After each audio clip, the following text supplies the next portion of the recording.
Pre, paalala lang, wag na wag kang magna-night shift class ha. Ha? Bakit naman pre?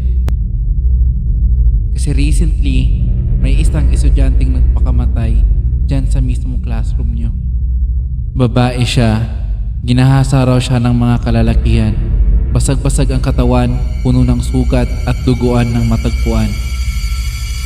Simula noon, gabi-gabi raw nagpaparamdam.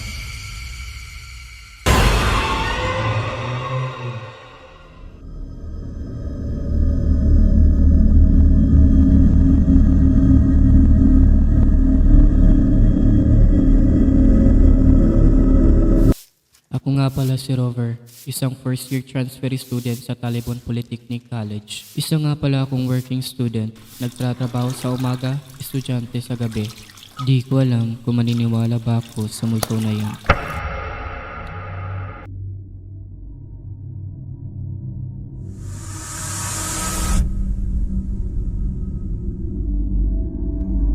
Napalitaan niyo ba? Yung may nag-suicide dito sa mismong room natin? Talaga ba? Oo.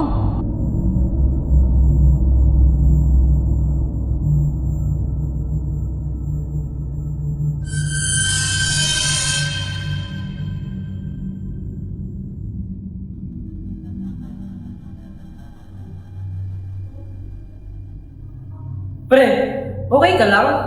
Pansin ko kanina ka pa tulala eh. Naalala ko kasi yung sinabi mo sa akin yung isang araw, pre.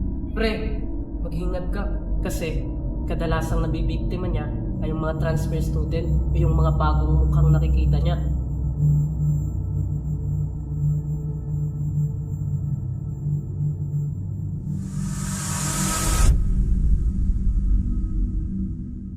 Kasi kadalasang nabibiktima niya ay yung mga transfer student o yung mga bagong mukhang nakikita niya. Pre, mag-ingat ka.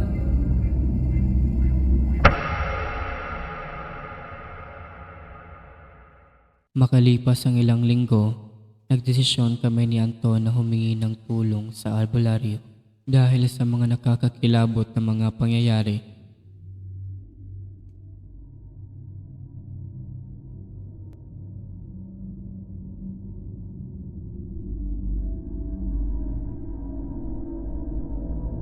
Manong, pwede magtanong?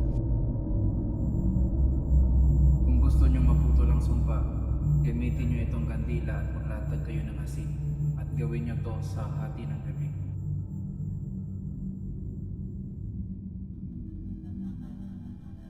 Mag-ingat kayo.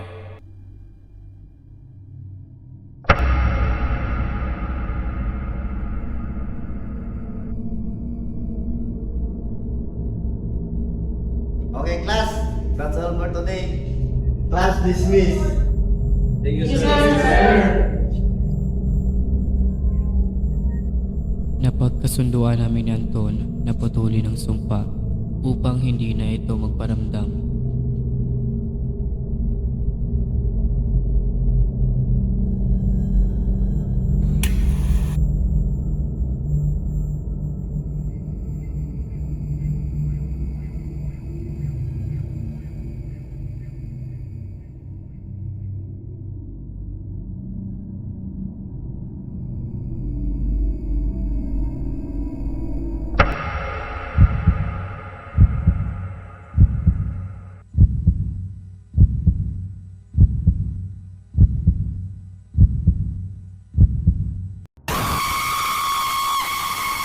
Pre, okay ka lang, pre?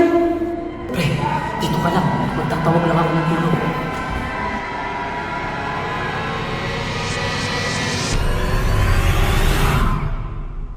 Pre, wag!